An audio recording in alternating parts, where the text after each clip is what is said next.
Hi everyone, and thank you for watching my process speech. Have you ever had those days where there's nothing to do and you're on a tight budget and the kids are running around the house driving you bonkers? Or you may have that teenager in the house that you would like to interact with, but you can't seem to find a way to do it? Well, did you know that playing card games is a great way to socialize and interact with someone? Not only that, but playing card games has some emotional benefits. For once, it can improve mental health. It can also help with someone's personal development, hone in on your math skills and logical thinking. It can also teach patience, which is my favorite when it comes to the kids, and it is an excellent tool. We're learning to have to be a good sportsmanship and lose with grace. So, I'm going to teach you how to play gin. This is a two-player game, but here in my household, there's four of us. So we usually just pair up into twos, and the winner of the two pairs get to challenge each other at the end of the round. That's how we play this game when there's more than two of us here at the home. Now, this version was taught to me by my boyfriend, Chad, and he claims that this is the easiest way to learn how to play gin. If you're new to the game, this is probably the best version for you to learn. Otherwise, if you would like to check out the entire game rules, you can check these out on a couple of sources that I found that are excellent to look at. One is called Wikipedia-playgin.com, and my personal favorite is called howtoplayginrummy.dummies.com. Those are two great source sites. Okay, so let's get started. You need 52 playing cards. Make sure you eliminate the joker out of your deck. Once you have your playing cards, you're going to pass out 10 cards to each player. Remember, there's just two. The object of this game is to score the most points before your opponent does. And usually when we play, we agree to play up to 100. So whoever reaches 100 wins the game. To score, you need to make sure you get gin first before your opponent does. In order to achieve that, you have to form what is called runs and sets. You will need two sets of threes and one run of four, and those look like this.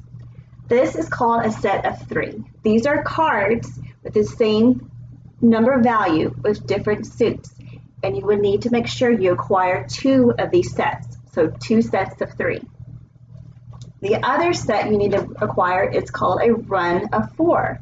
This consists of cards of the same suit and number value.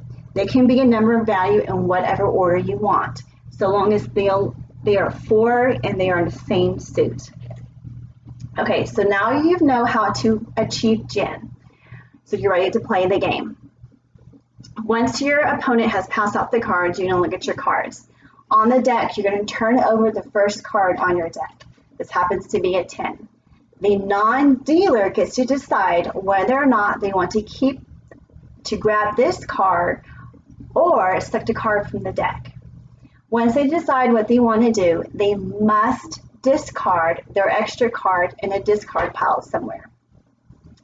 And while you're playing, you have to make sure that you have 10 cards in your hands at all times.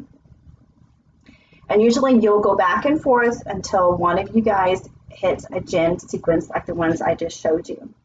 That usually can take about 15 minutes, but during that 15 minutes, it gives you a chance to kind of like egg them a little bit and kind of see, I know what you're looking for, because the more you play this game, the more logical thinking you'll start to have as far as what your opponent is looking for as far as getting their sets and runs together.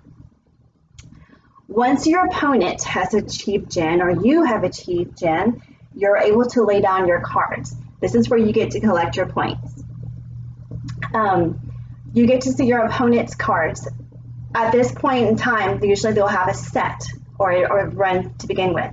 Those cards you cannot use to collect your points. What you're going to have to use is what they called wood drifts. I'm sorry, deadwood cards. These deadwood cards, you're going to have to get your points off of these. And the way the point system goes is all the face card values will equal 10 points. All the cards with the number value will equal their number values, such as 8 will be 8 points, or 5 will be 5 points, and so on and so forth. And the ace equals 1 point. Once you collect your points off of their deadwood cards, you get to tally up your points. And you'll do this every time someone does gin. So once they do gin, you get to take your cards back, shuffle them out, and deal out the cards again. Remember, 10 cards apiece. And you'll do this until one of you guys hit 10. It is a great game. It teaches you a lot of thinking, a lot of strategy moves you need to think of when you're playing a really good opponent.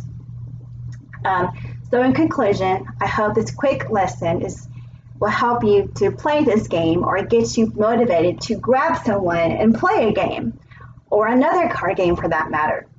The point is, playing and interacting and conversating with friends and families is very rewarding, and most importantly, it will have memories that will last for a lifetime. Thank you for watching.